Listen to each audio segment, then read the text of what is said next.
Madame l'académicienne, chère Barbara Cassin, Monsieur le directeur de la Cité internationale de la langue française de Villers-Cotterêts, cher Paul Rondin, Mesdames et Messieurs les chefs d'établissement, Mesdames et Messieurs les professeurs, chers élus des CAVL de la région académique, c'est-à-dire des 3 académies de Paris, de Versailles et de Créteil, chers élèves ici présents.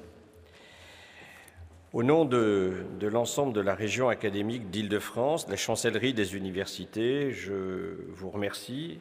Je remercie bien sûr en tout premier lieu l'Institut de France avec ses 5 académies, qui est notre partenariat très solide. Je ne doute pas un instant que les chefs d'établissement, les professeurs, vous ont appris ce qu'est l'Institut de France. En tout cas, il faut souvent répéter les choses. Ayez la curiosité, tout simplement. Vous avez beaucoup de chance aujourd'hui avec Internet, on peut tout savoir. Vous tapez Institut de France, vous regardez les 5 académies. On connaît surtout l'Académie française, évidemment, mais il y a les autres académies. Regardez cette belle institution et quelle est sa mission. Les élèves des UPE 2A que vous connaissez bien, Madame l'académicienne, et qui sont ici réunis, je m'adresse peut-être plus spécialement à vous, chers élèves que j'ai pu saluer pour certains d'entre eux tout à l'heure, pour vous dire que ce pays qui vous accueille, que vos parents, un peu vous-même, vous avez choisi, la France est votre pays d'accueil, probablement un jour votre pays tout court, sans oublier celui de vos racines. C'est très important, c'est très très important. Soyez fidèles à votre histoire familiale, il est le vôtre et il vous accueille dans un des lieux les plus prestigieux de notre capitale, qui est le cœur de l'université française. À vous tous les autres lycéens ici réunis, soyez aussi très heureux de vous trouver en ce lieu. Madame l'académicienne, chère Barbara, vous présenterez vous-même les entretiens que vous souhaitez avoir avec ces élèves, votre parcours qui est tout à fait particulier dans vos écrits, dans votre construction des maisons de la sagesse. Et l'écran cache, mais au milieu de cette grande fresque qui représente en fait toutes les disciplines enseignées à l'université, trône au milieu la philosophie. Vous allez parler devant des lycéens, dont beaucoup sont en classe terminale, et j'aime rappeler souvent que lorsque on crée le baccalauréat par la volonté de l'empereur Napoléon, eh bien, je crois que ce fut dans le système européen le premier qui a tenu à ce qu'il y ait un enseignement de philosophie. D'ailleurs, la terminale, pendant très longtemps, s'est appelée la classe de philosophie. Et puis, bien sûr, il y a en partage, et je salue le travail fait à la cité, la nouvelle cité de Villers-Cotterêts, du français, avec tout ce que nous savons, tout ce que nous avons à enrichir, tout ce que représente une langue.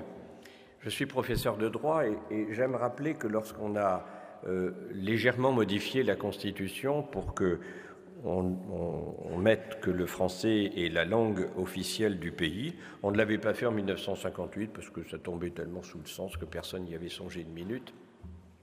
Il avait été prévu dans le texte initial, et vous êtes des lycéens, vous avez fait des études de lettres avec vos professeurs de français, vous savez que la place du mot dans une phrase a du sens. Il avait été prévu initialement que c'était le français, la langue de la République. Et les ambassadeurs des pays francophones, il y en a plus de 25, sont venus trouver le gouvernement de l'époque pour dire « Écoutez, on a beaucoup de respect pour la France, qu'on aime beaucoup, mais quand même, le français nous appartient un tout petit peu. » Ce qui n'est pas faux. Et on a légèrement modifié pour dire « la langue de la République est le français ». C'est-à-dire que c'est une langue universelle, c'est une des langues les plus parlées à travers le monde, et c'est pour ça que les élèves de UPE2A sont encore vraiment plus bienvenus ici, et c'est une langue en partage et qui s'enrichit mutuellement. Regardez bien, et même au sein de notre propre pays, On ne parle pas tout à fait la même langue, les accents c'est une chose, mais enfin, vous savez, il y a le sud du pays où on mange des chocolatines et le nord où on mange des pains au chocolat. Et donc ça, c'est tout à fait différent et c'est un débat sans fin entre les Toulousains et les Parisiens. Le français s'enrichit et vous faites partie, madame, d'une œuvre, vous en parlerez peut-être, voulue par celui qui a refondé cette institution qui nous accueille.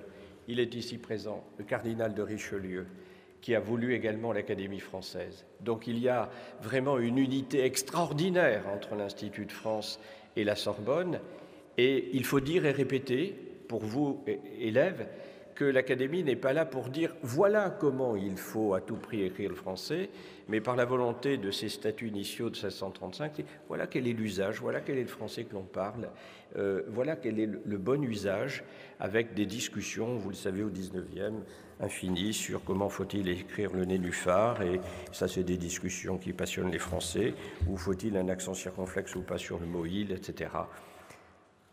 Il faut aimer sa langue, il faut savoir en débattre, il faut y porter de l'amour, parce que c'est la voie d'entrée pour aimer son pays, et on ne peut aimer son pays que si on aime tous ceux qui y vivent en paix autour et qui nous enrichissent mutuellement. Merci infiniment, Madame l'académicienne, de l'honneur que vous nous faites. Ces jeunes en ont parfaitement conscience, et maintenant il vous appartient à vous de vous entretenir avec eux. Merci.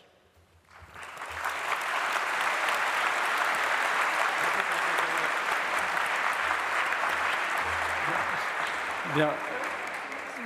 Merci, Monsieur le Recteur. Juste un mot pour, comme je viens de le dire à l'instant à Monsieur le Recteur, ajouter quelques cacahuètes, ma foi, modestes cacahuètes, mais surtout pour vous dire combien c'est important pour l'Institut de France, dont je suis le directeur des services, c'est important d'être associé pleinement au rectorat, donc au ministère de l'Éducation nationale, dans une mission de transmission dont vous êtes les destinataires et qui est faite pour vous.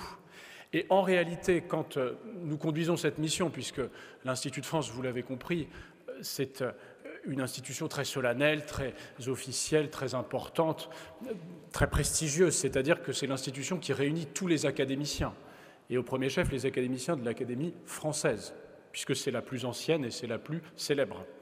Mais vous avez compris qu'en réalité, en conduisant cette mission, nous nous rapprochons de vous et nous ne restons pas finalement dans cette figure de l'académicien, cette figure de l'écrivain, du savant, de l'érudit, du grand universitaire arrivé au point culminant de sa carrière. Pour l'Institut, c'est une vocation d'ouverture que de venir à votre rencontre aujourd'hui. Mais en réalité, ce que je veux que vous compreniez bien, c'est que nous revenons aux sources de ce qu'était la mission même, la raison d'être même de l'Institut en 1795. Parce que quand l'Institut a été créé en 1795 pour réunir les académies qui avaient été créées par la monarchie, eh bien c'était justement pour irriguer l'édifice de l'instruction publique, de l'éducation nationale, de nouvelles pensées, de nouvelles idées, d'une langue. Et tout cela dit quelque chose de la France, comme cela a été souligné par Monsieur le Recteur. Parce que, je le dis en particulier aux élèves du P2A qui sont présents parmi nous aujourd'hui, la France, c'est le nom d'un pays, c'est aussi le nom d'une culture. Et c'est aussi le nom, comme dit le général de Gaulle et André Malraux, d'une certaine conception de l'homme et de l'idée qu'on peut se dépasser par la culture, par les sciences, par les arts, par les lettres et entrer dans un univers commun, façonné par une langue, qui nous permet à tous, quelles que soient nos différences, de nous réclamer d'un même héritage. Et ce que je vous dis là, les académiciens en sont le visage. Et donc Barbara Cassin de l'Académie française est l'un des visages de ce que je suis en train de vous dire, c'est-à-dire de cette capacité d'un pays à réunir dans un même ensemble, dans un même cénacle, dans un même parlement des savants, l'écrivain, le linguiste, le philosophe, le musicien, l'ingénieur, le scientifique, façonnant ainsi quelque chose qui vient du fond des âges, puisque c'est, comme l'a dit Monsieur le Recteur, depuis le XVIIe siècle que les académiciens œuvrent pour les arts, les sciences et les lettres, mais qui se poursuit dans quelque chose qu'on appelle évidemment le progrès. Aujourd'hui, vous avez donc la chance de pouvoir dialoguer avec Barbara Cassin. on a jugé assez pertinent de présenter d'abord une vidéo qui a été faite par les lycéens de classe UP2A du lycée Saint-Charles de Marseille. Cette vidéo vous servira, je dirais, de première approche, de première accroche. Et ensuite, eh bien, c'est fondamental pour Barbara Cassin que vous puissiez justement avoir un échange. Parce que c'est de cette manière-là que eh bien, vous pouvez vous nourrir de ce que Barbara Cassin a à vous apprendre, et qu'en réciproque, je pense qu'elle-même est très soucieuse de connaître eh bien, ce que vous pouviez avoir comme questionnement à vos âges et dans ce lieu qui nous invite à la libre parole et au libre échange. Voilà, je ne serai pas plus long, je voulais simplement évidemment remercier Monsieur le Recteur, le rectorat de ce partenariat qui a 5 ans maintenant, et qui se poursuit et que nous allons continuer, y compris avec les étudiants, puisque la formule est tellement efficace et joyeuse pour les lycéens qu'il n'y avait pas de raison d'en priver les étudiants. Et évidemment, remercier Barbara Cassin de sa présence. Merci à vous. Et maintenant, place à cette vidéo, aux échanges et à la liberté de ton. Merci à tous.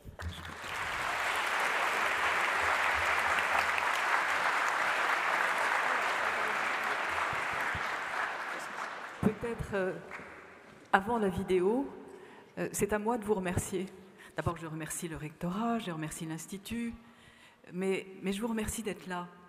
Je suis vraiment très heureuse de vous voir, de voir autant de visages jeunes, et très heureuse de voir aussi vos professeurs. Je veux dire qu'on m'a déjà remis des courriers qui viennent de lycéens qui ne sont pas ici et qui m'ont écrit des choses, par exemple, sur leur prénom, parce que moi-même, j'ai réfléchi dans un livre à mon prénom. Je m'appelle Barbara. Barbara, ça veut dire blablabla. Bon, c'est comme ça. Hein. C'est ça en grec. C'est-à-dire que ça nomme ceux qui ne parlent pas comme vous et qu'on ne comprend pas. Donc, vous voyez, on est déjà lancé du côté de l'accueil ou du non-accueil. Barbara, c'est les barbares, c'est ceux qu'on ne comprend pas. Donc voilà, je suis très heureuse d'avoir reçu ces lettres, que je n'ai pas encore eu le temps de lire, mais je veux dire, je suis très heureuse que ça puisse entamer des échanges qui ne vont peut-être pas s'arrêter à cette séance.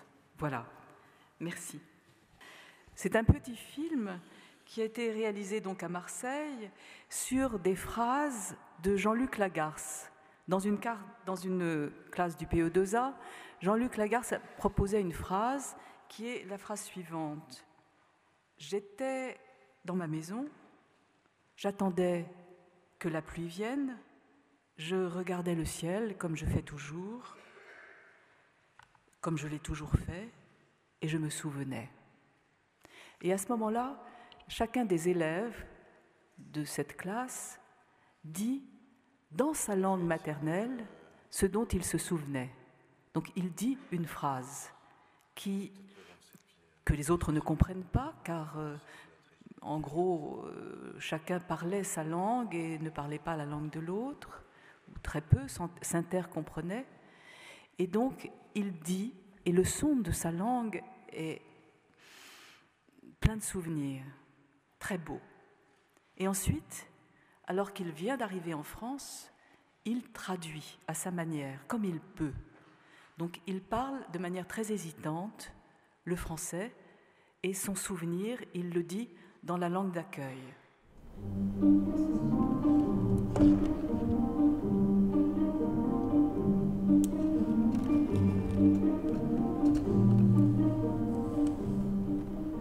Я вспоминал улицу вдоль синагоги. Et je me souvenais la rue autour de la synagogue. Et je me souvenais la lumière du soleil qui passe à travers les vitraux. Et je me souvenais l'odeur des feuilles fanées. كنت أنظر إلى السماء وأتذكر. Je me souvenais les routes de vieux Damas. Je me souvenais quand je marchais avec ma mère, tout le monde nous disait bonjour, Sabah al-Khair. Je me souvenais l'odeur de jasmin qui remplit tous les rues. Je me souvenais quand nous mangions des falafels de cette petite restaurant. C'était très beau. كنت أشاهد السماء وتذكرت تلمسان. Je regardais le ciel et je me souvenais de Tlemcen, du parfum des citronniers, du jardin de ma grand-mère Zélia. Et je me souvenais encore le couloir qui sont en elle, où je courais à jouer avec mes cousins cache-cache, et c'était drôle. Eu lembrava-me do meu apartamento em Lisboa e do meu cão. Je me souvenais de mon appartement à Lisbonne et de mon petit chien qui me faisait toujours la fête quand je rentrais. Pour les fêtes en famille, on pouvait être 20 et on était heureux. Il avait toujours une énergie particulière. Me recordaba de la ciudad de Lecherías, en el estado de Anzoátegui, en Venezuela. Je me souvenais de la ville de Lecherías, dans l'état d'Anzoátegui au Venezuela. C'est un lieu que pour tous les Vénézuéliens, c'est un lieu pour s'échapper de la réalité. Je me rappelle de promenade au bateau avec ma famille, des repas avec tous mes cousins qui jouent, qui s'évanouissent dans la plage. Je me souvenais de la plage du Pharo, un lieu que c'était comme le paradis pour moi. Tôi nhớ ngôi nhà của tôi ở Việt Nam, nơi mà tôi đã sống được 10 năm. Je me souvenais de ma maison au Vietnam, où j'avais couvent dans 10 ans. Je me souvenais de mon lit près à un petit aquarium avec des poissons dorés que je voyais tous les jours. Ils étaient beaux.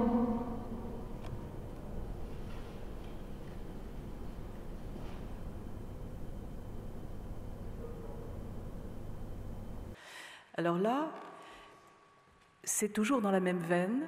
Ça s'est passé à Marseille, là où le film a été tourné, et où j'ai fait une exposition sur la traduction. Une exposition au Mucem, c'est un grand musée à Marseille, qui est un musée magnifique, et c'est la première exposition que j'avais faite, donc j'ai osé des choses que peut-être je n'oserais plus maintenant. J'avais travaillé avec beaucoup d'associations pour savoir quel était le mot qui manquait. C'est-à-dire, j'ai posé la question à mais vraiment beaucoup de gens de ces classes, beaucoup de gens des associations, j'ai été même dans les prisons, et j'ai demandé quel est le mot de votre langue maternelle qui vous manque le plus. Et ça a produit des simèses comme celles que vous voyez. Qu'on pouvait, en même temps, elles étaient audio, c'est-à-dire que vous pouviez prendre le son qui correspondait au mot. C'était extrêmement émouvant. Donc on s'est aperçu que finalement, il y avait beaucoup de mots sur la famille, beaucoup de mots sur la communauté qui n'étaient pas les mêmes et qui manquaient. Et beaucoup de mots aussi sur les sentiments, donc émotions. Vous voyez quelques-unes des simèses énormes qui étaient affichées, qui ont donné des petites cartes postales aussi. Et je vous raconte la chose qui m'a le plus émue, c'était entre le sentiment et la famille.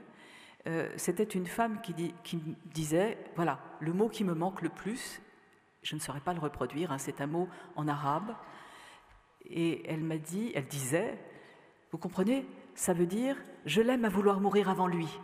Comment voulez-vous que je dise ça en un seul mot en français? Voilà. Donc c'était ce genre de choses, en fait c'est ce genre de choses qui m'intéresse, c'est-à-dire le décalage entre les langues et la manière dont, d'une langue à l'autre, il se passe d'autres choses, et c'est ces choses-là que j'ai essayé de mettre ensemble en faisant ce que j'ai appelé un dictionnaire des intraduisibles. C'est-à-dire un dictionnaire de ce qui passe d'une langue à l'autre sans passer tout à fait. Tous les mots, d'une certaine manière, sont intraduisibles et rien ne l'est. Toutes les langues, toutes les phrases sont intraduisibles et aucune ne l'est. Et je vous prends un exemple. Quand je dis bonjour, je vous souhaite une bonne journée. Si je vous dis good morning, ça marche, c'est pareil à peu près, quoi.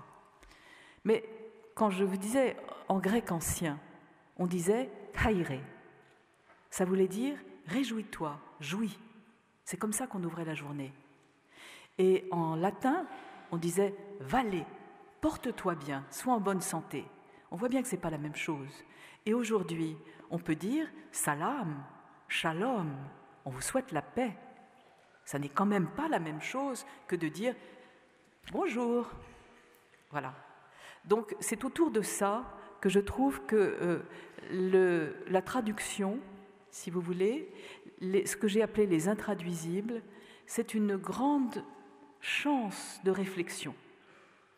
Et puisqu'on est dans un lieu, comment dire, qui peut-être a à voir avec l'inspection générale, qui peut-être a à voir avec ce qui peut se passer comme modification dans les apprentissages, je pense que dès les toutes petites classes, dès la maternelle, on devrait pouvoir passer entre les langues, traduire et réfléchir à ça. Réfléchir à ce qui est pareil, ce qui n'est pas pareil, comment c'est pareil, comment c'est pas pareil. Et donc ce dictionnaire des intraduisibles que j'ai fait, quand je dis « je », c'est absolument pas « je ». On était 150 et on a travaillé 15 ans. Et donc c'est un très très lourd travail qui est publié, heureusement maintenant en livre de poche, c'est-à-dire qu'il est à peu près abordable. Et c'est publié au Seuil et au Robert. Et ce que je tiens à dire, c'est que c'est une aventure qui ne s'arrête pas. C'est ça que je pense avec la traduction, ça ne s'arrête jamais comme aventure. Ce dictionnaire des intraduisibles, il est aujourd'hui traduit, c'est-à-dire réinventé, dans une dizaine de langues. L'arabe aussi, mais évidemment l'anglo-américain, mais évidemment le portugais au Brésil, mais évidemment l'espagnol au Mexique, l'ukrainien et le russe. Et cette aventure-là ne s'arrête pas, et aujourd'hui, il est en cours de traduction en wolof. Vous voyez, si nous arrivions à penser de cette manière-là, c'est-à-dire à considérer que la traduction, c'est une expérience politique. Je pense très très profondément que c'est une expérience politique. Et je la définis de la manière suivante, c'est un savoir-faire avec les différences. La traduction est un savoir-faire avec les différences. C'est ce dont nous avons politiquement besoin. C'est ce dont nous avons besoin toujours dans l'institution, dans l'institution d'enseignement, dans l'institution de culture. Et moi, j'ai choisi, je suis rentrée à l'Académie française, je ne sais plus en quelle date, il y a, mettons 4-5 ans, et vous savez, les académiciens doivent choisir une phrase qu'ils vont inscrire sur leur épée. Alors moi, j'ai fait une épée un peu bizarre, j'ai fait une épée pour faire plaisir à mes petits-enfants, qui ressemble un peu au sabre du jeudi, là, qui est lumineuse, qui peut s'éclairer différemment, avec quelque chose qui dit beaucoup de ce qui m'intéresse, c'est-à-dire que la hampe, si vous voulez, de l'épée, c'est la reproduction d'une statuette qui se trouve dans une tombe en Turquie, à Yahluk, là où on pensait qu'il y avait 3. Et comme moi je suis helléniste et que la Grèce compte beaucoup, le grec compte beaucoup dans ma vie, j'ai choisi cette figurine parce que c'était une barbare, justement. Donc c'était une très très belle poupée, une très belle statuette, noire, avec le bout des seins dorés, des bottes dorées et des boucles d'oreilles dorées. Et cette statuette, pour moi, dit le rapport entre le même et l'autre. Voilà. Donc, est un savoir-faire avec les différences. Et comme phrase, comme motto, j'ai choisi plus d'une langue. Alors c'est quand même bizarre, je rentre à l'Académie française et je choisis de mettre sur mon épée plus d'une langue. C'est une phrase de Jacques Derrida, qui est un philosophe que je trouve admirable. Je vous conseille de lire un tout petit livre qui s'appelle « Le monolinguisme de l'autre ». Vous voyez bien comment cette phrase est bizarre. Une seule langue, mais celle de l'autre. Bon. Et lui disait ça, il le ralliait et le rattachait à un moment de son histoire. Il était né en Algérie, il était juif, et à un moment, eh bien, il y a eu l'abolition du décret Crémieux, et donc il n'était plus français. Donc c'est ça, le monolinguisme de l'autre, c'est le fait que quand il était en Algérie et qu'il était en classe, eh bien, on apprenait l'arabe comme une langue seconde, une langue optionnelle, alors qu'on était dans un pays où l'arabe était la langue maternelle de beaucoup. Et par ailleurs, eh bien, il a été déchu de sa nationalité française, et donc le français, ça n'était plus sa langue. Donc voilà le monolinguisme de l'autre. À partir d'une expérience comme celle-là, qui est une expérience très forte, on comprend pourquoi je dis que la traduction ou la diversité des langues est évidemment une affaire politique et que, évidemment, il s'agit de travailler, de savoir-faire avec les différences. C'est ça que la traduction pourrait nous enseigner dès les toutes petites classes. Monsieur le recteur disait tout à l'heure qu'il fallait évidemment garder votre langue maternelle quand on était accueilli, qu'il fallait passer d'une langue à l'autre. C'est essentiel et c'est bien de ça dont il s'agit toujours. Aujourd'hui, je pense, c'est ainsi qu'on enseigne dans les petites classes aussi. Vous avez peut-être vu le film Babel, qui est un film magnifique, qui montre la pluralité des langues. Comment la pluralité des langues, comment Babel, est une chance et non pas un châtiment. Voilà, ça c'est une chance. Donc c'est pour ça que j'ai voulu que les classes, le plus possible de classes du PE2A viennent ici. Je pense qu'il est essentiel que vous l'entendiez. Et il est essentiel de savoir aussi que l'Académie française, cette vieille dame ringarde, qu'on dit peut-être à raison réactionnaire, comporte en son sein près du quart des académiciens qui n'ont pas comme langue maternelle le français. Il y a un russe, il y a un haïtien, il y a un chinois, il y a notre secrétaire perpétuel dont la langue maternelle, il est libanais, dont la langue maternelle est l'arabe, etc., etc. On a un grand romancier qui parle espagnol comme première langue. Bon, c'est très important de comprendre que les choses ne sont fermées que quand on les voit fermées. En fait, elles sont, plus qu'on ne croit, ouvertes. Et c'est pour ça que j'ai voulu mettre plus d'une langue sur mon épée. De même que, disons, les cultures sont ouvertes. J'ai voulu faire plaisir à mes petits-enfants avec un analogue de Sable du jeudi, mais il y avait quand même dedans une montre connectée, si vous voulez, la garde, c'est un ordinateur. C'est une montre connectée que Vuitton m'a donnée. Voilà. Donc, tout ça pour vous dire que je crois qu'il faut travailler les échanges. Il faut essayer, chacun d'où on est, de savoir faire avec les différences et que, évidemment, c'est politique et que, évidemment, ça peut modifier la politique d'un pays si on y pense très fort et si on agit de telle sorte que ça devienne de plus en plus efficace et efficient. Donc voilà, je voulais vous parler de cela.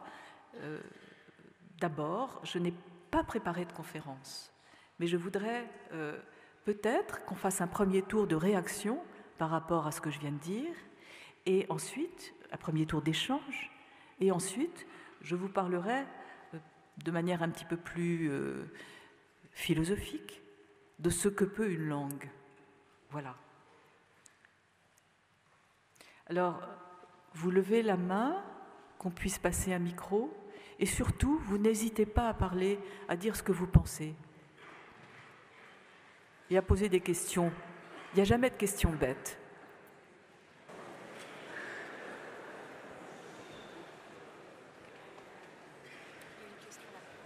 Mais moi, je vois rien. Vous m'entendez ? Oui, je vous entends. Alors, je m'appelle Alexandra, je suis au lycée Albert Schweitzer en classe préparatoire littéraire. Et je voulais faire une remarque par rapport à ce que vous venez de dire. Je trouve que c'est très pertinent. Pour moi, par exemple, qui suis d'origine roumaine, immigrée en France depuis plus d'une douzaine d'années, et j'aime beaucoup mélanger ma langue au français, parce qu'il y a des mots français qui expriment un sentiment qu'on ne peut pas exprimer à travers le roumain, et inversement. Et je trouve que c'est magnifique, le mélange des langues, le mélange des cultures. Et comme vous le dites, c'est extrêmement important de partager ça au sein d'une société et même au sein de la politique. Donc je vous remercie. Vous savez, dans le dictionnaire des intraduisibles dont je parlais, il y a plusieurs mots roumains. Le dictionnaire des intraduisibles est traduit en roumain. Il y a plusieurs mots roumains, mais il y en a un qui est magnifique, qui est d'or. Vous allez nous expliquer ce que ça veut dire? Ça exprime le manque, quand une personne nous manque, quand une sensation nous manque, quand un endroit particulier nous manque. Je trouve que c'est un mot très puissant parce qu'il exprime à la fois le manque d'une personne, le manque d'une situation, le manque d'un endroit, comme je venais de le dire. Et c'est un mot très court, mais qu'on utilise couramment dans la langue. Merci. Merci à vous.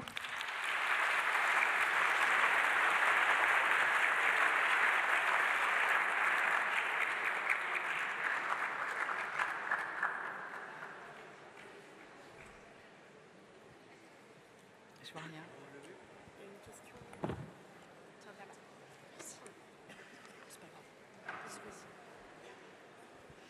Bonjour à toutes et à tous. Je m'appelle Jana, je suis au lycée Honoré de Balzac en section internationale arabe.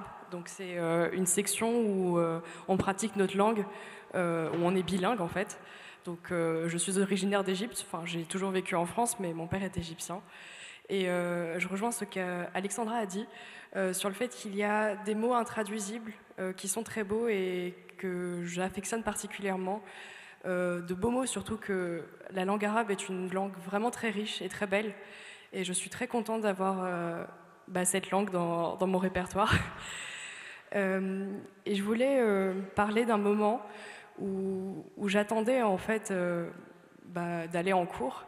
Et je me suis retrouvée assise à écouter 3 langues différentes, l'anglais, l'espagnol et l'arabe. C'était 3 cours différents qui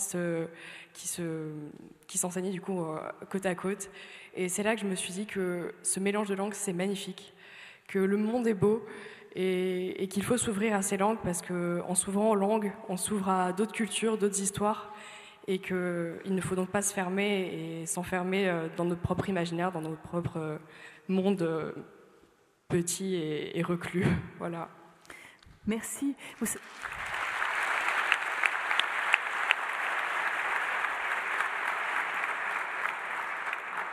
Je voudrais juste ajouter que la Délégation générale à la langue française et aux langues de France, qui est un organisme magnifique directement lié au ministère de la Culture et même au Premier ministre,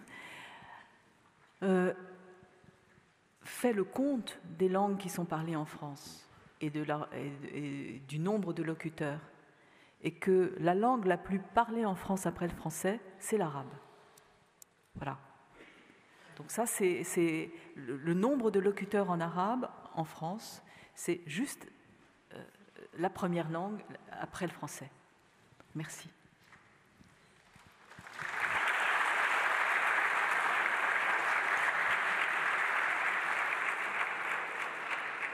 Bonjour madame, alors moi je m'appelle Toumani, personnellement je parle qu'une langue, le français. Je suis ici en tant qu'élu au conseil académique de la vie lycéenne et j'avais une question à vous poser sur un aspect que vous n'avez pas évoqué de la langue qui est le temps ou le mode qu'on emploie. Je pratique également le grec ancien et je sais qu'il y a par exemple l'aoriste ou le médio-passif, d'autres temps et d'autres modes. Est-ce que vous pourriez expliquer en quoi ce temps et ces modes peuvent jouer et influer sur notre compréhension d'une langue? Oui, merci de votre question. Elle est en fait très vaste. C'est-à-dire que quand je parle du dictionnaire des intraduisibles et quand je parle des intraduisibles, j'ai l'air de ne parler que de mots, que de sémantique. Mais vous avez raison, la syntaxe et la grammaire, c'est fondamental. Et par exemple, un très grand philosophe, Walter Benjamin, disait que la syntaxe, c'est l'arcade de la langue, c'est ce qui la soutient. Et donc, c'est l'architecture de la langue. Et effectivement, les langues n'ont pas la même architecture. Donc, le temps est une des architectures de la langue.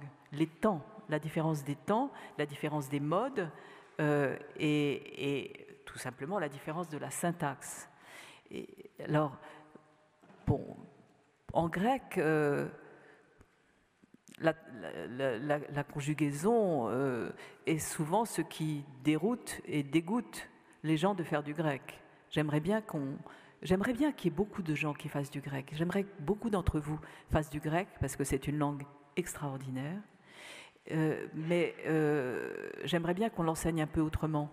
C'est-à-dire qu'on l'enseigne à partir de vraies phrases. Et à partir de phrases, par exemple, de phrases de l'Odyssée. La première phrase de l'Odyssée, c'est « En nepe moi moussa andra ». L'homme, mets-le-moi en mots, muse, l'homme aux 1000 tours, polytropone. Bon. Déjà, l'ordre des mots n'est pas le même. La modalité, c'est un impératif, donc on l'a aussi en français.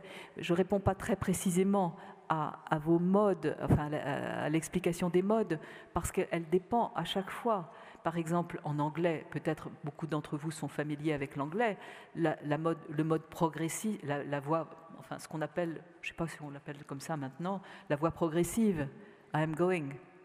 Bon, ça, on ne va pas dire je suis en train d'aller, c'est ignoble, alors que I'm going, c'est normal. Bon, le ing est une forme tout à fait particulière à l'anglais. Et dans le dictionnaire des intraduisibles, où on regarde un petit peu les langues les unes par rapport aux autres sur le plan de la syntaxe, eh bien, il y a tout un article sur les formes en ing, par exemple. Il y a tout un article sur la manière dont en grec, dont en russe, il y a deux manières de dire les choses, une langue haute et une langue basse. Bon. La syntaxe, alors, de manière plus générale, vous allez voir, j'aimerais que vous alliez voir la Cité internationale de la langue française à Villers-Cotterêts. Son directeur est là, Paul Rondin, il nous fait le plaisir d'être présent et monsieur le recteur l'a salué tout à l'heure. La Cité internationale de la langue française est le lieu décidé, voulu par notre actuel président de la République, Emmanuel Macron, pour déployer la langue française, pas seulement dans son histoire, dans ses aventures. C'est-à-dire, le parcours permanent s'appelle l'aventure du français. Et pourquoi est-ce que je fais tout ce détour? C'est pour répondre à votre question. Dans ce parcours, il y a un bout d'histoire. Et on voit notamment une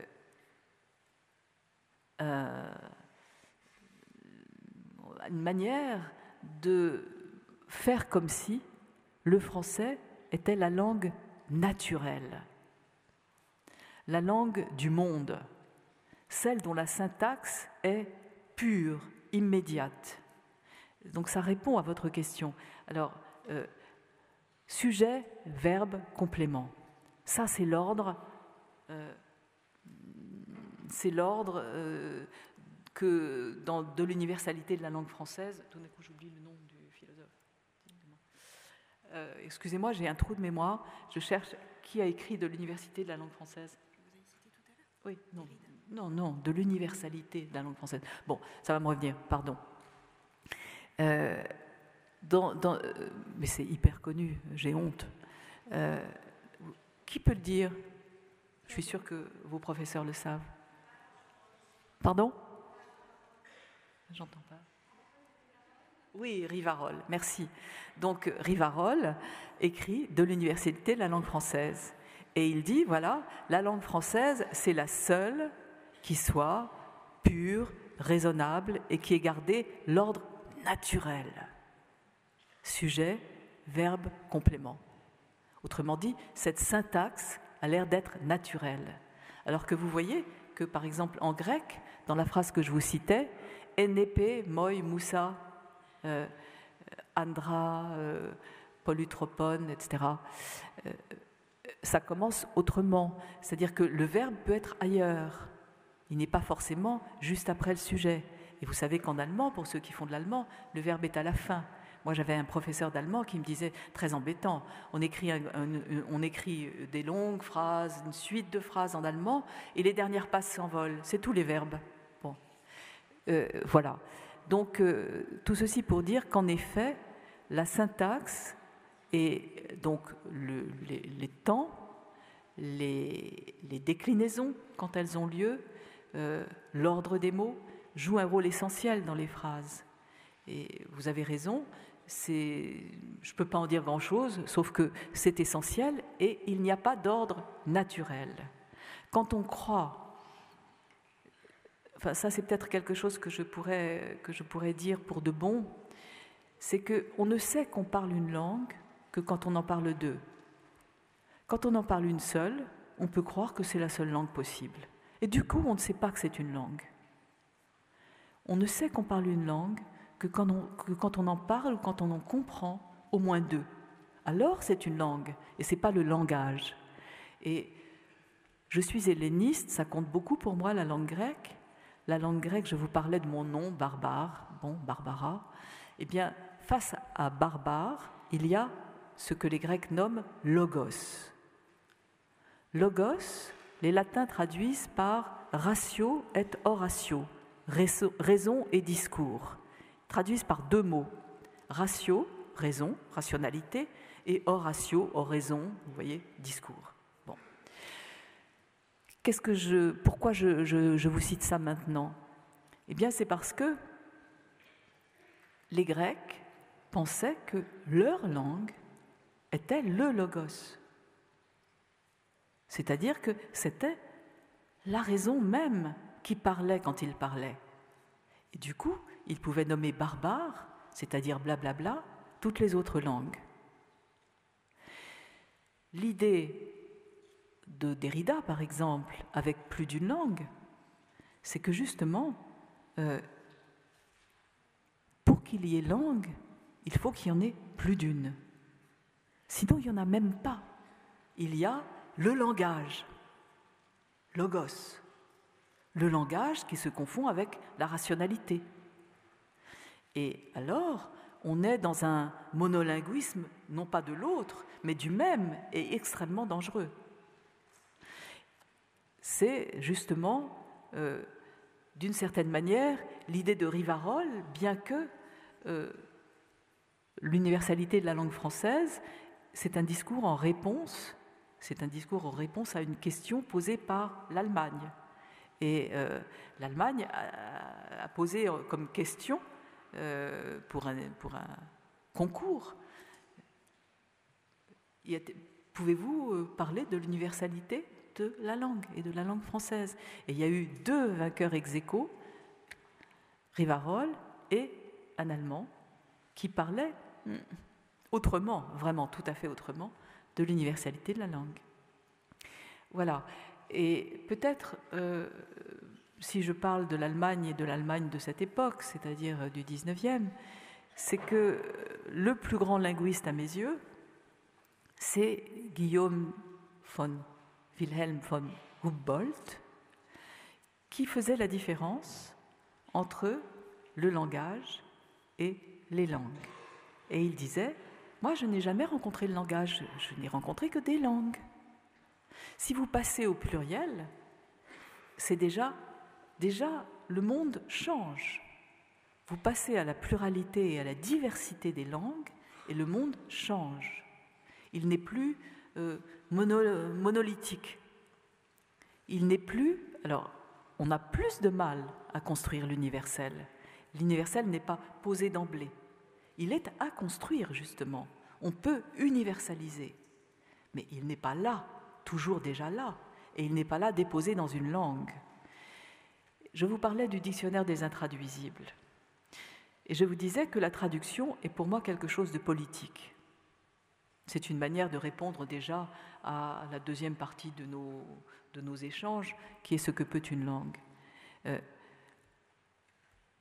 Quelle a été mon intention en faisant le dictionnaire des intraduisibles? C'est une intention politique par rapport à l'Europe. Il fallait, à mes yeux, que l'Europe ne soit ni globish, c'est-à-dire ni en global English, c'est-à-dire qu'il n'y ait pas une seule langue de communication qui éradique finalement les langues de culture qui sont toutes nos langues, toutes nos autres langues, et pas seulement en Europe évidemment, mais qui sont toutes les langues qui s'appuient sur des auteurs et des œuvres. Qu'est-ce que c'est qu'une langue? C'est des locuteurs, des auteurs et des œuvres. Et c'est ça une langue de culture. Toutes les langues sont des langues de culture, sauf le globish, le global English, qui a comme auteur et comme œuvre les dossiers que l'on soumet à Bruxelles pour obtenir des sous. Voilà. Et pour des vraies raisons, qui est que comme ceux qui vous jugent ne parlent pas votre langue, ils parlent une pseudo-langue qui est la langue de l'évaluation, la langue de l'expertise, à savoir le globish, le global English. Donc pour moi, le dictionnaire des intraduisibles avait deux ennemis. Le premier, c'est le global English, le globish, que toute l'Europe se mette à parler globish, et nos langues de culture, toutes les langues appuyées sur des œuvres, vont disparaître, ou risquent d'être des dialectes à parler chez soi. Donc ça, c'est le premier ennemi. Et le deuxième ennemi, c'est... Alors, il a un nom un peu plus philosophique, un peu plus étrange, je l'appelle le nationalisme ontologique. Ça veut dire quoi? Bien, ça veut dire une hiérarchie des langues qui estime qu'il y a des langues meilleures que d'autres. Pourquoi? Parce qu'elles sont plus près de l'être de la langue. Et qu'est-ce que ça veut dire? Eh bien, pour moi, l'exemple même, le paradigme de tout ça, c'est Heidegger. Martin Heidegger, un philosophe immense, un immense philosophe nazi, compliqué. C'est compliqué d'avoir affaire à un immense philosophe nazi. Eh bien, cet immense philosophe nazi, et voilà comment il pensait la hiérarchie des langues. Il disait, d'ailleurs j'ai peut-être une phrase que je peux vous lire, voilà, parce qu'au fond c'est pas mal que vous entendiez des vraies phrases. Voilà ce qu'il disait. Il disait, c'est en 1930, la langue grecque est philosophique. Autrement dit, elle n'a pas été investie par de la terminologie philosophique, elle philosophait elle-même déjà en tant que langue et que configuration de langue. Sprachgestaltung pour ceux qui parlent allemand. Et autant vaut de toute langue authentique, naturellement à des degrés divers. Ce degré se mesure à la profondeur et à la puissance de l'existence d'un peuple et d'une race qui parlent la langue et existent en elle. Ce caractère de profondeur et de créativité philosophique de la langue grecque, nous ne le retrouvons que dans notre langue allemande. Donc vous voyez bien ce qu'il y a là derrière cette idée de nationalisme ontologique. Il y a l'idée qu'il y a des langues plus fortes, plus vraies, plus pures, plus authentiques que d'autres, et qu'elles sont liées à un enracinement dans une race et dans un peuple. Eh bien, c'est contre cela et contre le globish que j'ai voulu fabriquer le dictionnaire des intraduisibles, pour montrer que toutes les langues sont passionnées, passionnantes et d'égale dignité. Toutes les langues peuvent tout dire. Et je vous citais Humboldt comme très grand linguiste. Eh bien, Humboldt, il nous dit lui, que je vais vous lire aussi une phrase pour faire le contrepoint, le contrepoison à Heidegger. Humboldt, 1822, il travaillait sur toutes les langues et sur la langue basque, qui est une langue très particulière, parce qu'elle n'est pas indo-européenne, c'est comme le hongrois, ce n'est pas une langue indo-européenne. Et donc, c'est voilà qu'une langue basque, une langue qui n'est pas de la même famille que les autres, surgit au cœur de l'Europe, au cœur même de la France, de l'Espagne, etc. Donc, il disait « La pluralité des langues est loin de se réduire à une pluralité de désignation d'une chose. Elles sont différentes perspectives de cette même chose. Et quand la chose n'est pas l'objet des sens externes, on a affaire à autant de choses façonnées par chacun. La diversité des langues est condition immédiate d'une croissance pour nous de la richesse du monde et la diversité de ce que nous connaissons en lui. Par là s'élargit en même temps pour nous l'existence humaine et de nouvelles manières de penser et de sentir s'offrent à nous sous des traits déterminés et réels. » Et il disait que la pluralité des langues, c'était comme des nuages,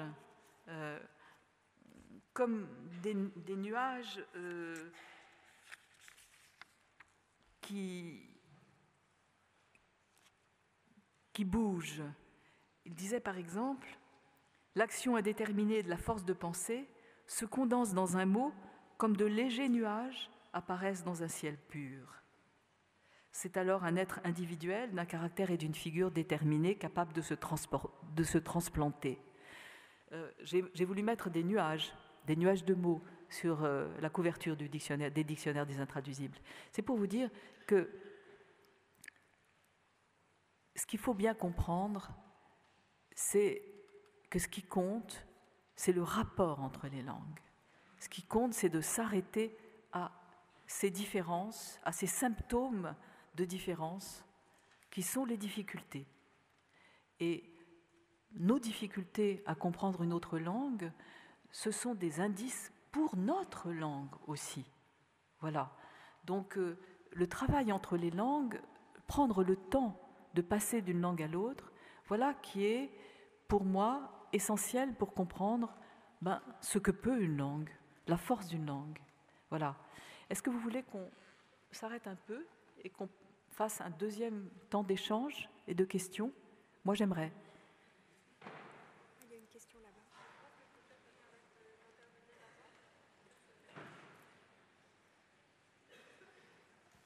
On m'entend ? Oui. Oui. Est-ce que je peux juste me permettre d'intervenir d'abord avant la pause ? Oui. Donc, je tenais à intervenir. Il y a une pause ? Ah bon, pardon ? Vous vouliez ? Il n'y a pas de pause. Hein. Bon, d'accord. Donc, je m'appelle Sophia, je suis ici avec le CAVL de l'Académie de Versailles et je tenais à prendre la parole pour me placer un peu en contre-exemple de tout ce que vous avez dit. Donc, vous aviez parlé d'une beauté sémantique de la langue et donc j'ai une double culture franco-algérienne, mais j'ai vécu toute ma vie en France et je suis un peu étrangère du coup à la culture algérienne. Et c'était un peu le drame de la vie de mon père. Et du coup, en classe de CP, il a voulu m'inculquer l'arabe et il m'a inscrit dans un institut franco-libanais où du coup j'ai essayé d'apprendre la langue arabe du CP jusqu'au CM2, mais malheureusement j'ai été très hermétique à cet enseignement et j'ai pas forcément réussi à comprendre, à parler aussi fluidement que mes camarades. Mais de cet enseignement, j'ai pu tirer un enseignement du coup de l'écriture et des sonorités de la langue. Et du coup, on parlait de beauté sémantique, de beauté syntaxique, mais j'aimerais aussi parler plus simplement d'une beauté plus pure, plus visuelle de la langue avec la calligraphie. Et en fait, quand vous parliez de l'étymologie de votre prénom, Barbara, il y avait aussi, mon interprétation, c'est aussi cette dualité en fait d'une double culture où on sent à la fois étranger de la culture française et moi, dans le cas, à la fois étrangère de la culture algérienne. Et donc, j'ai l'impression que cette maîtrise du coup de l'alphabet, juste du tracé des lettres, moi, ça me permet vraiment de me rattacher à ma culture, même si j'arrive pas forcément à comprendre la portée et le sens des mots. Et c'est ça que je voulais appuyer, c'est aussi cette beauté plus visuelle et plus simple de la langue. Oui, merci beaucoup.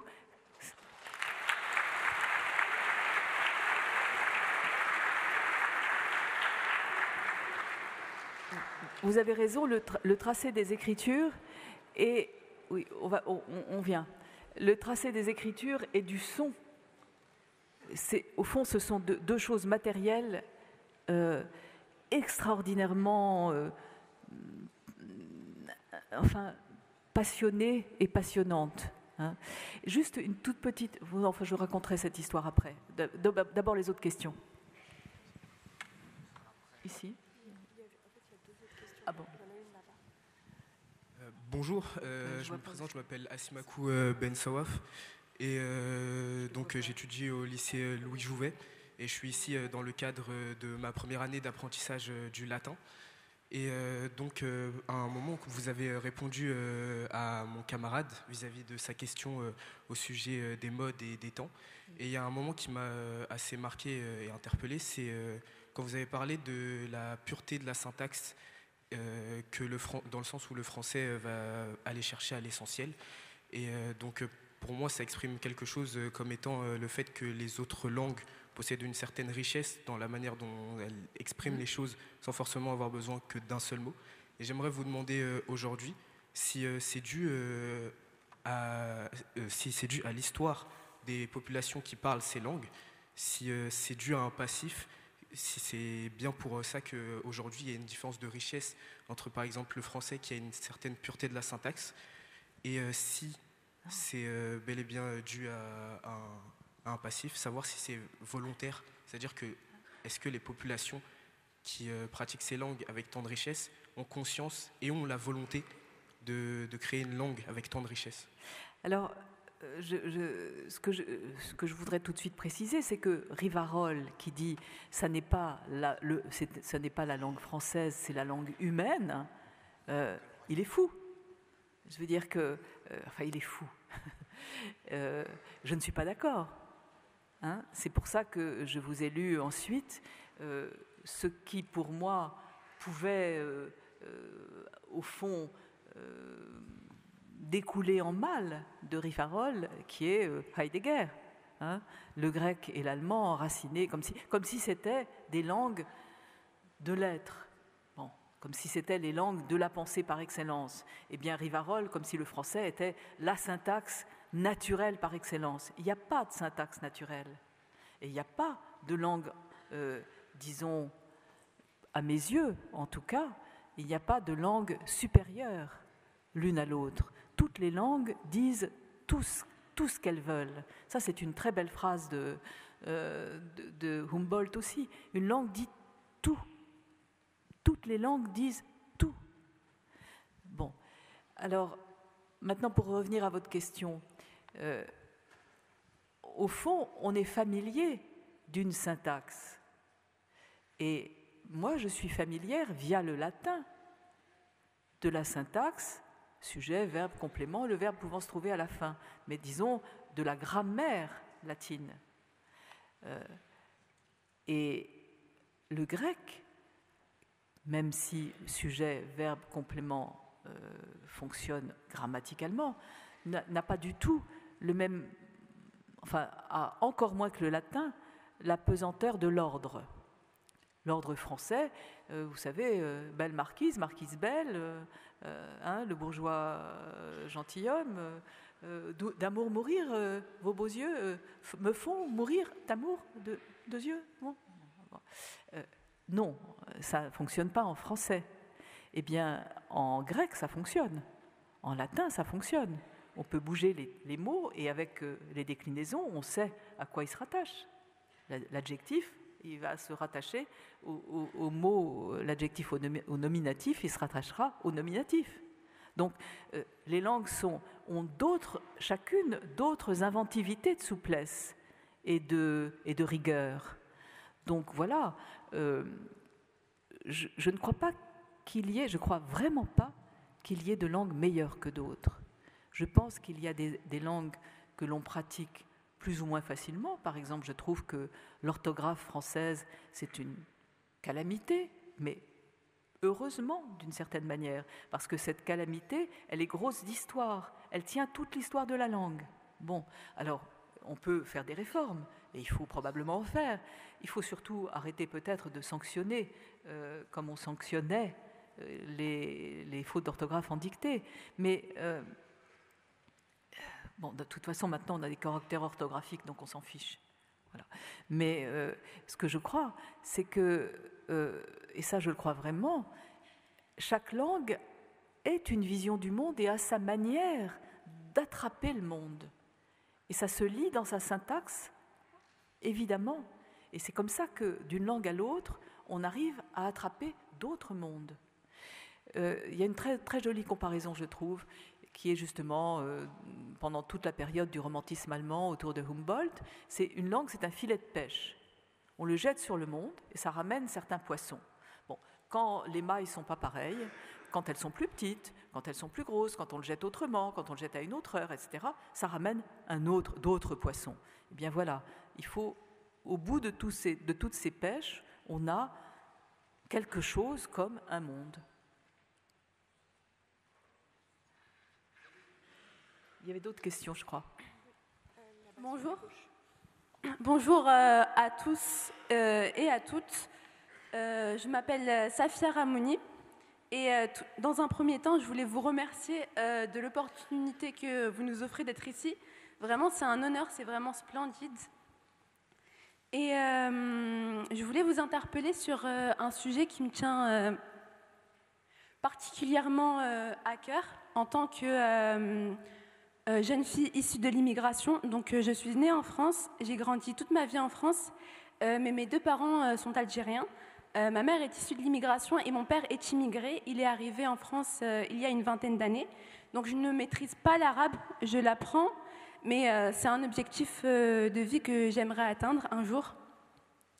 Et mon prénom signifie pur, honnête et sincère. Donc sa signification varie selon le contexte d'une phrase. Donc ça peut autant signifier l'ami fidèle, la pureté, l'honnêteté, la sincérité. En tout cas, toutes les qualités qui sont en lien avec la pureté. Et mon nom de famille, Rahmouni, vient du mot Rahma, la miséricorde.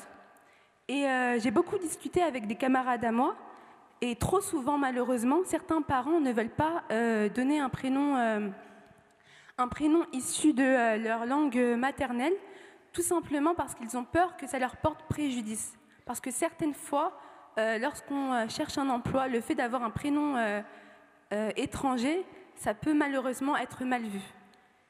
Et aussi, j'aimerais rebondir sur un autre sujet, c'est la pénurie de profs d'arabe. Je fais arabe en deuxième langue, c'est un choix que j'ai fait, parce que ça me tient particulièrement à cœur de maîtriser la langue maternelle de mon père. Et cela fait 3 mois que notre prof d'arabe est absente et qu'on n'a pas de remplaçante. Et au collège, je faisais également arabe, et pendant de la 4e à la 3e, je n'avais pas de prof d'arabe. Et je voulais savoir ce que vous pensez de ce sujet-là. Merci beaucoup. Je pense que c'est pas bien.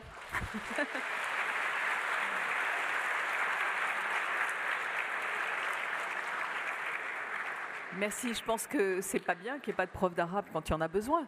Mais qu'est-ce que vous voulez que... Enfin, d'où je suis, je ne peux pas faire grand-chose, sauf vous donner la parole. Quand vous parlez du prénom,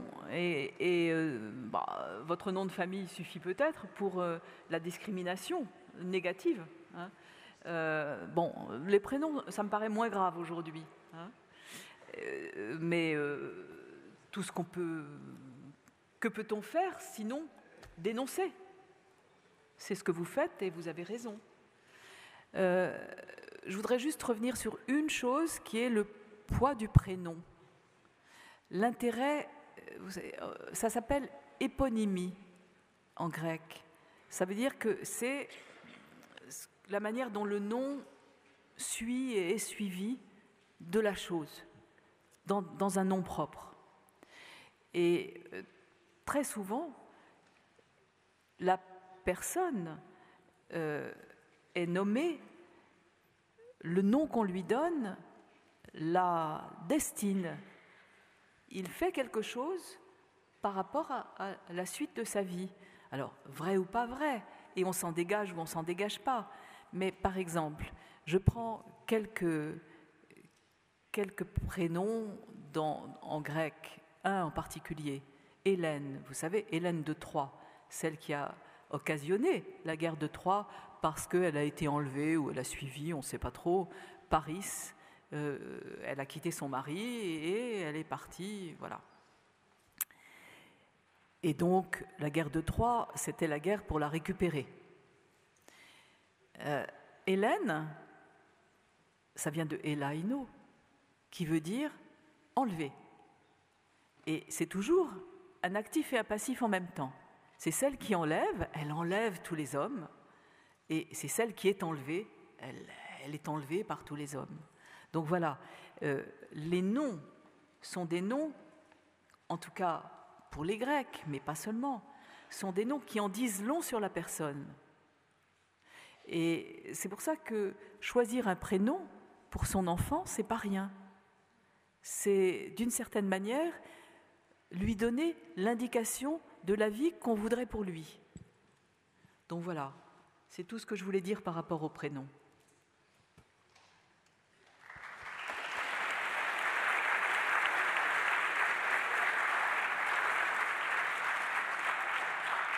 Bonjour. Bonjour, excusez-moi. Bonjour, alors moi je m'appelle Malak et je suis élue au CAVEL de Créteil et je suis née en Italie de parents immigrés marocains et je suis venue en France en 2018 à l'âge de 10 ans et je me suis retrouvée à 12 ans à parler 4 langues différentes et c'est un grand héritage dont je suis très très fière. Mais en fait, en arrivant en France, je pensais retrouver une ambiance où il y avait beaucoup d'origines différentes, beaucoup de personnes issues de cultures différentes. Mais dû au fait que je ne parlais pas français, les personnes me considéraient comme barbare. Et je voulais vous demander pourquoi vous vous êtes intéressé aux langues, pourquoi vous avez dédié votre vie aux langues, parce que c'est quelque chose auquel les personnes ne s'intéressent pas souvent. Merci.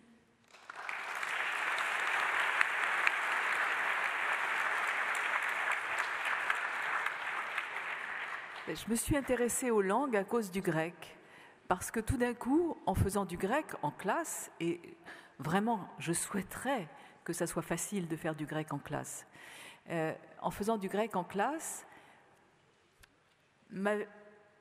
j'ai eu l'impression d'un autre monde, justement, d'une autre possibilité de dire le monde et d'une autre vision du monde. Et alors que j'avais fait de l'anglais, comme tout le monde avant, puisqu'on fait de l'anglais, enfin du moins on faisait de l'anglais en 6e et du grec en 4e. Là, du latin, ça ne m'a pas passionné parce que ça ne bougeait pas trop.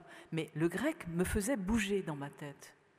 Et ça me faisait bouger aussi parce que les textes que je pouvais lire à partir de là étaient des textes, mais vraiment bouleversants de différence, bouleversants d'une autre beauté. Donc je me suis intéressée à la langue et aux langues, à la différence des langues, parce que ça me proposait d'autres visions et justement d'autres appréhensions du coup de ma propre langue. Donc voilà, je me suis intéressée aux langues parce que je trouve ça beau.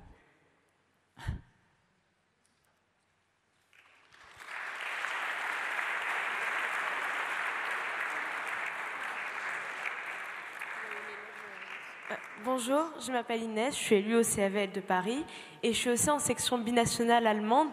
Donc je ne parle pas couramment l'allemand, mais j'apprends intensivement. Et quand j'ai commencé à apprendre l'allemand, ou même l'anglais, ce qui m'intéressait seulement, c'était le contenu et mes écrits, et pas la forme.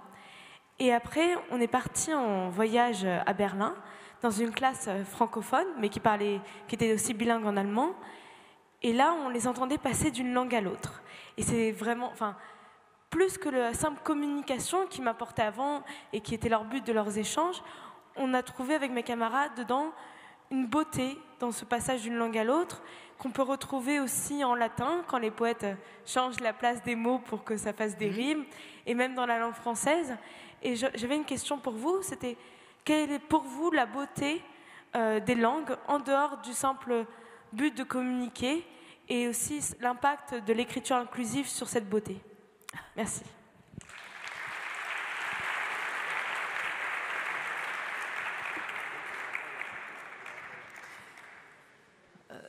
Mais vous avez d'une certaine manière déjà répondu, c'est-à-dire la beauté des langues, c'est la beauté des cultures qu'elles vous permettent de saisir, et donc la beauté des visions du monde qui sont à l'intérieur de ça. Mais par culture, j'entends jusque le son et l'écriture dont on parlait. Hein. Et donc voilà, la beauté des langues, c'est la beauté des singularités des langues. Donc c'est pour ça que je m'intéresse aux intraduisibles. La beauté des symptômes de différence des langues. C'est tellement beau d'élargir sa manière de penser, de voir, de lire, de comprendre. Tout à l'heure, je voudrais dire jusqu'où ça peut aller. J'ai beaucoup enseigné, un certain temps en tout cas, en hôpital de jour. Donc avec des enfants qu'on disait fous. Et parmi ces enfants, beaucoup étaient muets, mutiques, ne parlaient pas. Et je me suis quand même demandé, c'est des toutes petites classes, on pouvait être 6 ou 7 par classe. Et donc je me suis demandé, mais qu'est-ce qui se passe? Pourquoi ils ne parlent pas? Et je me suis dit, mais alors, beaucoup de ces enfants venaient d'histoires très tourmentées, dans des familles qu'on appelle mal familles d'accueil, justement. Ils étaient abandonnés d'une manière ou d'une autre. Je me suis dit, ça se passe mal avec leur mère, il y a quelque chose qui s'est mal passé. Voilà. Langue maternelle, mère, il y a quelque chose qui ne va pas. Et tout d'un coup, j'ai eu une idée, je me suis mise à écrire du grec au tableau. On parlait de l'écriture, je me suis mise à écrire du grec au tableau, et là, il s'est passé quelque chose, c'est-à-dire que ces enfants ont compris que ça, ils ne comprenaient pas du tout. Hein? Ce n'étaient pas des mots qu'ils comprenaient. Bon. Et du coup, ils se sont mis à comprendre qu'il y avait des choses qu'ils comprenaient mieux que ça, et que peut-être, ils n'avaient non pas une langue maternelle, mais quelque chose comme une langue plus maternelle qu'une autre. Hein? Une langue qui était plus à eux, et une écriture qui était plus à eux. Et de manière très, très étrange, ça a commencé à travailler.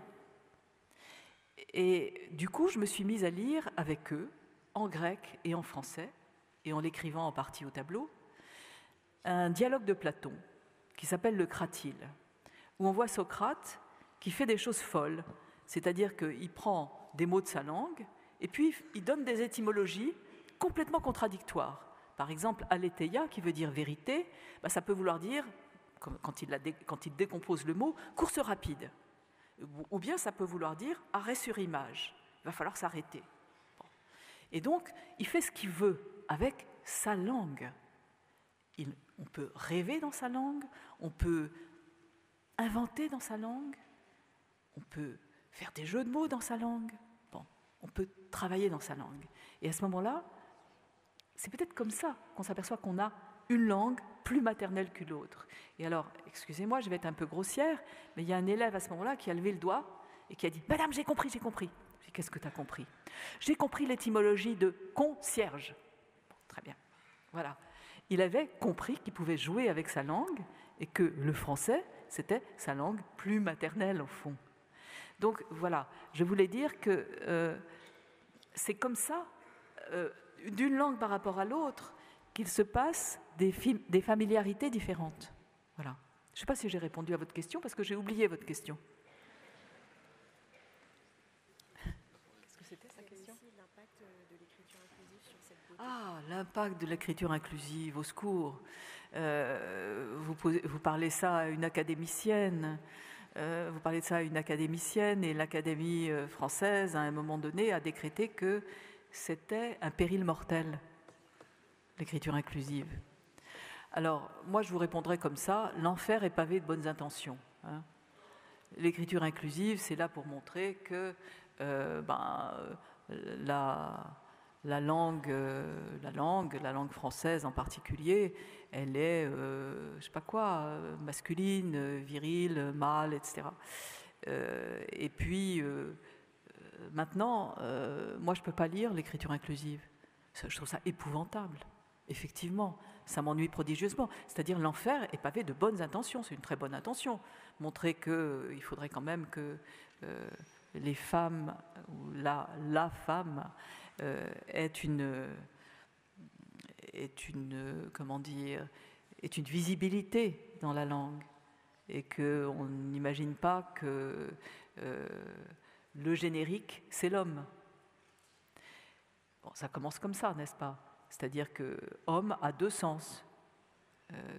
En français, il y a un seul mot pour dire anthropos et aner en grec. Anthropos, ça donne anthropologie, et aner, ça donne andropause. C'est-à-dire que l'anthropologie, c'est l'homme en général, et l'andropause, c'est ce qui arrive aux messieurs. Bon. Donc, voilà. En français, il y a un seul mot, et de temps en temps, on met une majuscule, la Ligue des droits de l'homme, avec un H, et ça comprend les femmes. Ou bien, homme, femme, avec un petit H et un petit F dans les toilettes. Bon, voilà. Donc, on comprend, ça part d'un bon sentiment. Ça part d'un bon sentiment qui est, on va donner tout son poids à la femme dans la langue. Et on va faire en sorte que les termes qui peuvent valoir pour les deux, ben non, on montre bien qu'il faut les singulariser pour les femmes. Sauf que je trouve que ça donne quelque chose d'illisible et qui, pour moi, est juste une gêne. Voilà. Mais l'intention, elle est très bonne. Mais encore une fois, l'enfer est pavé de bonnes intentions. Alors, bonjour à toutes et à tous. Moi, c'est Aya, je suis élève... Attention, là, personne n'a applaudi. Hein.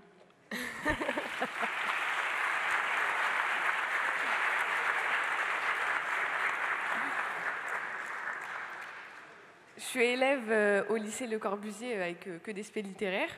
Et en fait, je voulais rebondir sur la notion de la traduction que vous avez évoquée.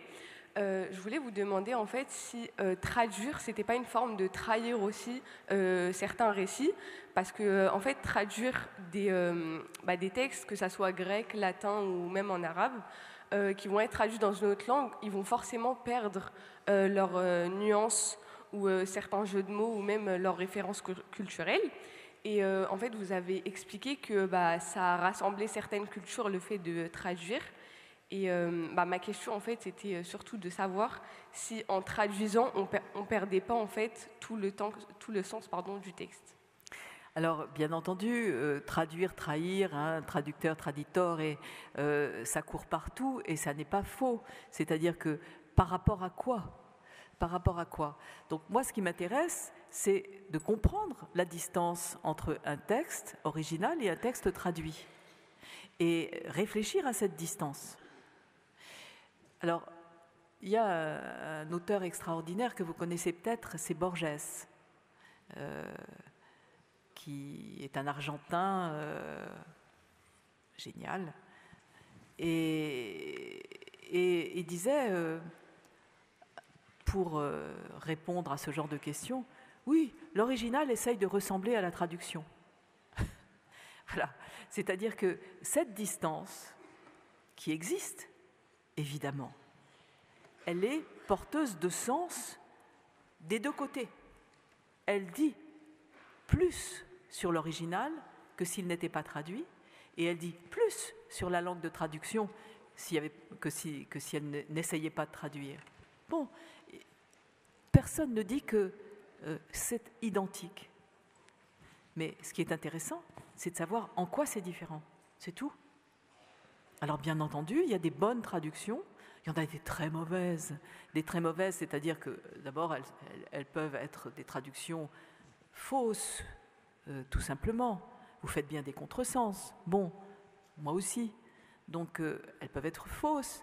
Elles peuvent être aussi insuffisamment travaillées. Mais l'intérêt, c'est qu'il y a toujours plus d'une traduction. Et il y a même plus d'une bonne traduction. Et Humboldt, dont je te parlais, il disait que quand il se mettait à traduire, par exemple, il a traduit l'Agamemnon d'Échille en disant que c'était intraduisible, eh bien, il avait toutes les traductions existantes sur son bureau. Et c'est à partir de là qu'il réfléchissait. C'est très intéressant. Regardez, aujourd'hui, on n'a pas arrêté, on a traduit et on a retraduit récemment, il y a au moins 3 nouveaux traducteurs de l'Iliade et de l'Odyssée. C'est très intéressant de voir à quoi ils font attention. Il y en a qui font attention à comment ça se passe quand on prononce, quand on fait l'aède et qu'on chante, on fait du chanter-parler. Alors, est-ce qu'on peut faire du chanter-parler en français? Bon, et ça ressemble, voilà, peut-être à un peu plus ce qu'était le grec ancien. Ou bien, est-ce qu'au contraire, on fait très très attention à la subtilité, à la subtilité des termes, et peut-être on traduit par 2 mots au lieu d'un. Enfin, bon, voilà. Donc, oui, vous perdez, c'est-à-dire que vous n'avez pas la même chose. Il n'y a pas 2 fois la même chose, mais vous gagnez, parce que vous gagnez 2 choses. Voilà.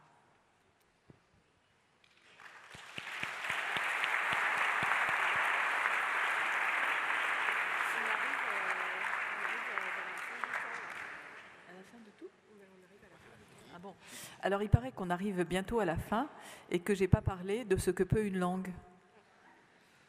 Alors, je vais vous donner 2 phrases, parce que vous avez entendu à quel point c'est bien d'avoir des vraies phrases. Ce que peut une langue, moi je pense qu'une langue peut... Alors, vous avez bien compris la différence entre le langage et les langues.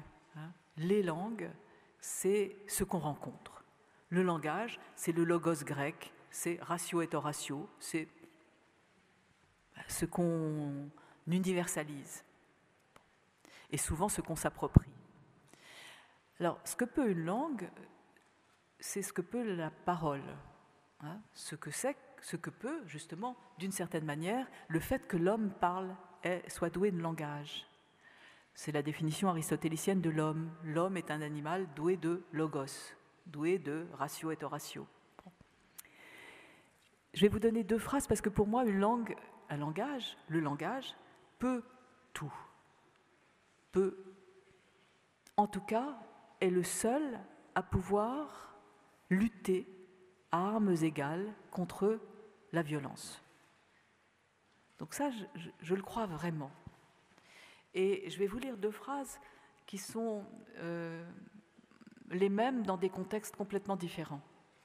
La première, c'est une phrase de Gorgias, qui était sophiste, au 5e siècle avant Jésus-Christ, donc grec, et qui explique la puissance du logos. Et la deuxième phrase, c'est une phrase de Desmond Tutu. Desmond Tutu, c'est l'archevêque de Cape Town, enfin en Afrique du Sud, qui avec Nelson Mandela, a été l'artisan de la commission Vérité et Réconciliation après l'apartheid, c'est-à-dire de ce qui a évité le bain de sang et de ce qui a été conçu, réfléchi pour fabriquer un peuple à partir de ce peuple horriblement divisé et qui n'existait d'ailleurs pas comme peuple, le peuple arc-en-ciel, le peuple d'Afrique du Sud. Alors je vais vous lire ces 2 phrases parce que, à mon avis, elles disent toutes les 2 la même chose. Et elles disent ce que peut le langage. Alors la première, c'est donc cette phrase de Gorgias dans un texte hyper célèbre pendant toute l'Antiquité qui s'appelle l'éloge d'Hélène. Il a fait l'éloge d'Hélène de Troie, justement, cette femme qui a mené à la mort un nombre incroyable de Grecs pendant la guerre de Troie. Donc cette femme qui était Oni et qui en même temps était la plus belle des femmes. Et il en fait l'éloge. Et il dit la chose suivante. Il en fait l'éloge Parce qu'il dit, premièrement, c'est pas de sa faute, c'est la faute des dieux, c'est les dieux qui l'ont voulu. Et ensuite, c'est la faute du Logos. C'est parce qu'elle a entendu Paris qu'il l'a séduite, parce qu'il lui a parlé. Et voilà, la phrase qui m'intéresse, c'est « Le Logos, le discours, est un grand souverain qui, au moyen du plus petit et du plus inapparent des corps, parachève, performe les actes les plus divins, car il a le pouvoir de mettre fin à la peur, d'écarter la peine, de produire la joie, d'accroître la pitié. Alors il dit que donc, c'est pas de sa faute si elle s'est laissée séduire par le Logos. Le Logos est un grand souverain qui peut tout. Et vous avez là, en arrière-plan, tout le pouvoir de la persuasion, de la parole, de la séduction par la parole. Et qu'est-ce que dit Desmond Tutu 25 siècles plus tard. 25 siècles plus tard, et pour fabriquer le peuple arc-en-ciel, il dit « C'est un lieu commun de traiter le langage simplement comme mot et non comme acte. La commission, Vérité et Réconciliation, souhaite adopter ici un autre point de vue. Le langage, discours et rhétorique, fait des choses. Does things. Il fait des choses. Il construit des catégories sociales, il donne des ordres, il nous persuade, il justifie, il explique, il donne des raisons, il excuse, il construit la réalité. Il meut certains contre d'autres. Donc l'idée de ce que peut le langage,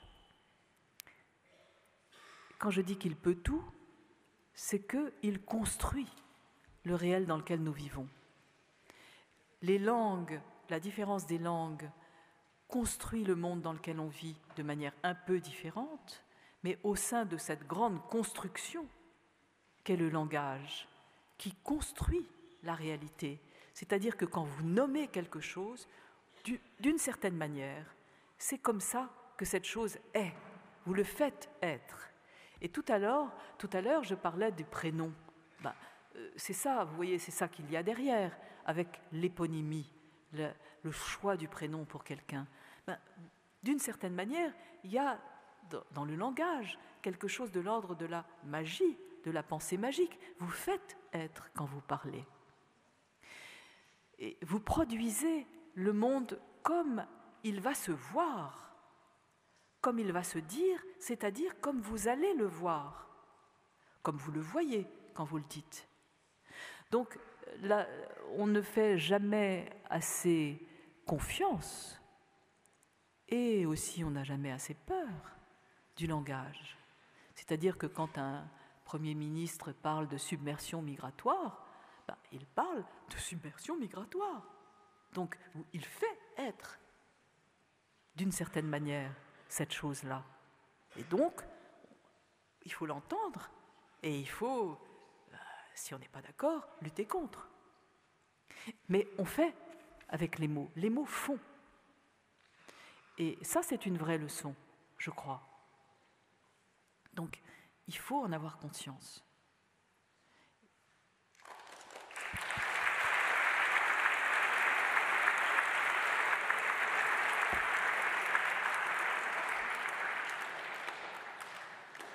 Bonjour, je suis Juliana Pelipetkaya de lycée Édouard Branly, actuellement en terminale générale.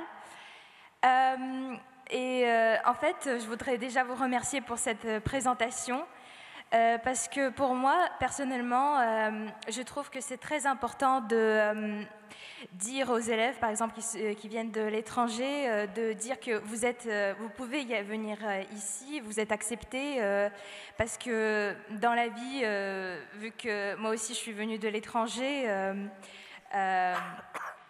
je viens de Moldavie, je parle russe. Et j'ai connu des expériences des écoles qui étaient plus exigeants. Si tu parles pas bien le français, donc t'es un peu rabaissé, on peut dire comme ça. Donc je trouve que c'est très important de faire comprendre à tout le monde que vous êtes accepté tel que vous êtes et que vos défauts, ils peuvent être transformés en votre point puissant. Et voilà, merci beaucoup.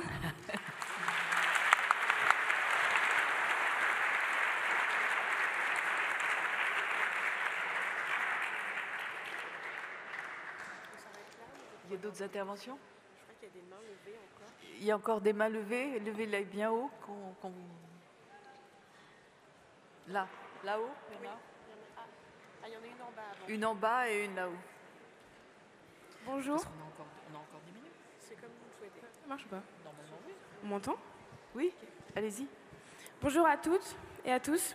Je m'appelle Liam Boyer et je suis en terminale générale au lycée Talma. Toujours pas. Et je suis ici dans le cadre de mon cours d'HLP. J'aimerais revenir sur plusieurs notions que vous avez évoquées, notamment celle du prénom, de la décomposition et de la traduction des langues. Donc mon prénom, Liam, est un prénom composé, donc avec un tiret, il est en deux parties. Et ma mère a entendu le prénom Liam au Maroc la première fois, dans sa structure initiale. Et c'est le son, la tonalité qui l'a fait l'aimer tant. Et en fait, il faut savoir aussi que je suis d'origine vietnamienne et que le reste, Yam, ce qui signifie l'âme. Et donc mon prénom, en réalité, signifie la raison de l'âme, ce qui fait que on a deux notions qui sont décomposées et qui peuvent en fait en devenir une seule. Et j'ai trouvé cette notion de décomposition assez intéressante parce que du coup, ça m'a évoqué mon prénom et notamment le choix de ma mère de rassembler deux notions pour en créer une. Et cette histoire de traduction, justement, pour moi, ça peut ne pas être une trahison, mais aussi une création peut-être de nouvelles langues et de nouvelles notions. Merci beaucoup. Merci à vous.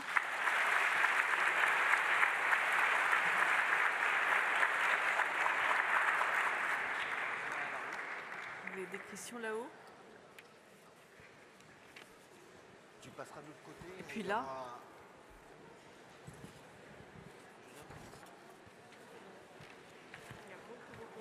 Il y a beaucoup de mains, donc allons-y. Où est le micro? Mettez-vous debout. Bonjour. Alors moi je viens du lycée, je m'appelle Arthur Brault et je viens du lycée Jean-Baptiste Say. Et j'ai le privilège d'étudier le grec, donc depuis la 3e. Et je me demandais, vous aviez dit que le grec, que leur langue était considérée comme donc une langue unique. Et de plus, aujourd'hui, on étudie toujours des textes de Socrate, de Platon plutôt, qui ont été traduits du grec ancien. Et encore en maths, où on utilise toujours les lettres du grec ancien. Et je me demandais alors pourquoi est-ce que cette langue a disparu aujourd'hui et que plus personne ne la parle et qu'on a maintenant un nouveau grec et qu'on n'utilise plus ce grec ancien. Mais on parle grec en Grèce. Simplement, évidemment, la langue a évolué, et terriblement. Mais on parle grec en Grèce, et je vais vous dire, on est même en train de faire une traduction du dictionnaire des intraduisibles en grec moderne. C'est-à-dire le rapport entre le grec ancien et le grec moderne, c'est quelque chose de passionnant. Par exemple, quand vous voyez bien métaphora, ce que ça veut dire métaphore, ça veut dire le soir et la vieillesse du jour, chez Aristote. Eh bien, quand vous êtes en Grèce, à Athènes, vous voyez métaphora sur un camion de déménagement. Donc le rapport entre métaphore et déménagement, c'est très intéressant. Bon, tout ça, je veux dire, la langue est une invention continue, et la langue grecque a été une invention continue. Et elle est aujourd'hui encore parlée. Simplement, évidemment, on ne parle plus le même grec, pas plus qu'on ne parle le vieux français. Et on ne parle plus le même grec, et les textes sur lesquels on s'appuie ne sont plus du tout les mêmes. Les romanciers grecs d'aujourd'hui, c'est pas Platon et Aristote, c'est vrai. Mais l'histoire de la langue, c'est quelque chose d'immense. l'histoire de la langue grecque, comme celle de toutes les langues, avec des accidents, puisqu'on a eu une langue purifiée. Enfin, il y a eu un moment où Kataveroussa, on voulait purifier la langue, etc. Il y a une histoire très singulière de la langue grecque, mais elle est continue. Et je dirais, le français, c'est une langue qui a une histoire immense. Et vous avez, par exemple, pour y revenir, à la Cité internationale de la langue française, à Villers-Cotterêts, où je vous supplie d'aller, hein, allez-y, c'est formidable, vous avez de quoi comprendre l'histoire de la langue. C'est très, très intéressant. Oui, mais pourtant on considère le grec comme une langue morte. Enfin, mais pourquoi le français, alors on n'utilise pas le mot le français mort? Mais parce que le grec n'est pas une langue morte. Le grec ancien est une langue morte. C'est-à-dire que les textes qui existent en grec ancien ne sont pas forcément compris, et même ne sont pas compris par les Grecs d'aujourd'hui. Parce que justement, le sens des mots s'est déplacé. Mais est-ce que vous comprenez le très ancien français, le français du Moyen-Âge? Pas du tout. Vous allez vous tromper aussi, vous n'allez pas comprendre. Simplement, le grec ancien a écrit des textes, il y a des textes si incroyablement, je ne sais pas comment dire, forts en grec ancien, que pour les comprendre, nous, en tout cas, et même les Grecs d'aujourd'hui, ils sont obligés de travailler. Ça ne se donne pas comme ça, c'est tout. Merci.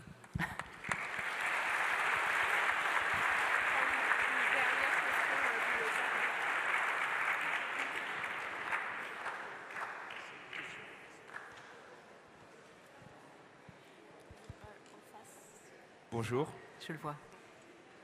Je m'appelle Fred Duclona. Je suis ici dans le cadre de mon cours d'HLP. Je suis également représentant au CAVL de Créteil. Je suis né en France. Mes parents sont tous les deux haïtiens. Et du coup, quand j'étais plus jeune, souvent, ils parlaient en créole dans leur conversation pour que je ne puisse pas comprendre. Sauf que moi, j'étais plus têtu que ça. J'étais passionné par la langue, donc j'ai vraiment cherché à apprendre le créole pour que je puisse comprendre ce que mes parents disaient. Et c'est ça qui me mène à vous poser la question actuellement. Qu'est-ce qui vous passionne dans votre métier d'académicienne? Vraiment, c'est super intéressant. Alors, il y a un créole chez nous, vous savez, Dany Laferrière, haïtien. Et sa voix est très importante parmi nous. Dans mon métier d'académicienne, ce qui me passionne, c'est le dictionnaire. Parce que qu'est-ce qu'il a de très bien, ce dictionnaire? C'est que quand il est fini, il recommence.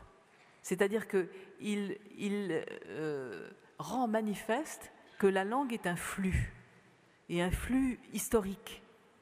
Et donc ça, pour moi, c'est très précieux. Par ailleurs, vous pouvez vous en rendre compte parce que maintenant, comme on a mis tous les dictionnaires en ligne depuis le premier, vous avez toute l'épaisseur historique de la langue parce que vous avez tous les dictionnaires de l'Académie qui sont sur le net. Si vous tapez dictionnaire de l'Académie française, vous allez voir tout depuis jusqu'au premier. Ça, c'est très intéressant. Et puis, il y a une autre singularité de ce que doit faire l'Académie, c'est que au fond, elle réfléchit entre la norme et l'usage. Donc elle est écartelée, si vous voulez, entre la manière dont il faudrait que ça se dise et puis la manière dont ça se dit et dont ça bouge. Autrement dit, elle ne sait pas s'il faut qu'elle soit furieuse ou heureuse que Aya Nakamura sorte par la grande porte de l'Académie française. Voilà. Merci beaucoup.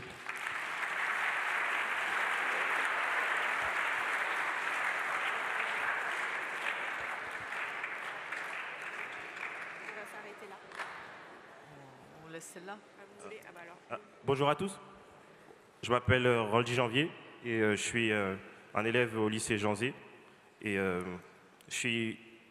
mon prénom c'est Roldi, voilà, c'est pas un sens, mais en revanche mon nom de famille c'est Janvier, alors je pense qu'il y a quand même une certaine étymologie, voilà. Et j'aimerais aussi revenir sur le sujet le mythe biblique de la tour de Babel, dans lequel Dieu aurait dispersé les hommes en utilisant le langage. Donc du coup, on voit par cela que le langage, c'est une force pour l'homme, un moyen de transmission très important.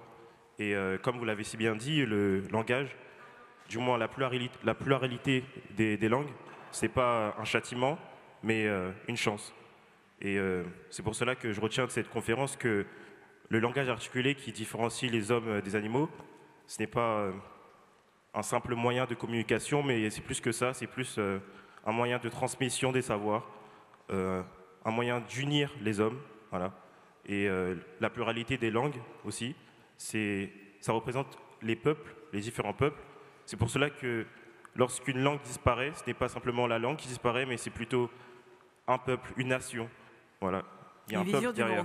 Oui, voilà. C'est pour cela que la présence, l'existence d'une langue, elle peut aussi témoigner de l'existence d'un peuple, voilà, qui aurait peut-être inconnu. Et voilà, je tenais à vous remercier pour cette conférence et le lycée Jean Zay vous remercie pour cette belle conférence sur la langue.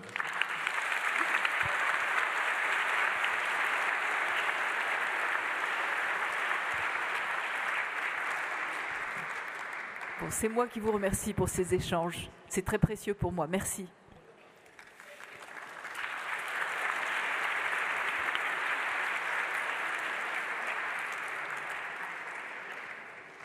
On arrête. À bientôt.